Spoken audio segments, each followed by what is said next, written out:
নমস্কার বন্ধুরা, আজকে রান্না করব হচ্ছে পাবদা মাছের ঝোল। তার জন্য দেখুন পাবদা মাছটাকে এইভাবে কেটে পরিষ্কার করে লবণ হলুদ দিয়ে মাখিয়ে রেখেছি। সাইজটা খুব সুন্দর এসেছে। তো গোটা গোটাই ফ্রাই করব। ওই জন্য প্রথমে একটু সরষের তেল গরম করে তারপরে মাছগুলোকে এক এক করে দিয়ে দিলাম। বেশি ফ্রাই করব না, হালকা করে উঠে আসলে নামিয়ে নিলাম। নামিয়ে নেওয়ার পরে ওই তেলেই পেঁয়াজ, টমেটো, লঙ্কা আপনার যে বেটে রেখেছিলাম সেই মশলাটা দিয়ে দিলাম একদম। আপনার এবার এর এক এক করে মশলা বলতে কিছুই দিলাম না, একটু লবণ হলুদ আর তার সঙ্গে একটুখানি জিরের গুঁড়ো দিয়ে এটাকে ভালো করে কষাতে দেব। মেন হচ্ছে কষানোটা, মাছটা দেখবেন তখনই স্বাদটা ভালো আসে।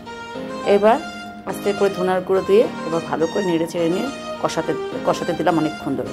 দেখুন মশলাটা প্রায় হালকা হালকা ভাজা ভাজা হয়ে আছে, তাও এখনও হয়ে ওঠেনি, আরও কষাবো একদম ভালো করে। যখন তেলটা বেরিয়ে আসবে তখন এর মধ্যে জল দিয়ে দেব। এখনও কষানো হচ্ছে। এইবার হচ্ছে আমার মনে হচ্ছে এবার হয়ে গেছে। এবার আমি এর মধ্যে জল দিয়ে এবার মানে ঝোলটাকে ফুটোতে দেব। এবার মানে রান্নাটা তাড়াতাড়ি করলে পারে রান্নার স্বাদ আসে না, খুব ধীরে ধীরে করলে রান্নার স্বাদ আসে।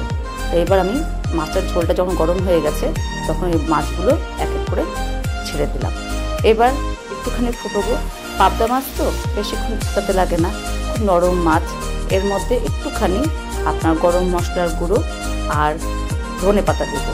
অনেকের মনে হতে পারে যে ধনে পাতা গরম মশলার গুঁড়ো একসঙ্গে দিলে ভালো লাগে নাকি, একবার করে দেখবেন, খুব ভালো লাগে। আর একটু দেওয়া যায় হচ্ছে ঘি, যেহেতু আজকে একটু গরম বেশি পড়েছে বলে আর বেশি রিচ করলাম না, তাই আমি ঘি দিলাম না। আপনারা দিয়ে দেখবেন অদ্ভুত লাগে টেস্ট। এই হচ্ছে আমার পাবদা মাছের ঝোল। এবার গরম ভাতের সাথে দুপুরে এটাতে খাওয়া হবে।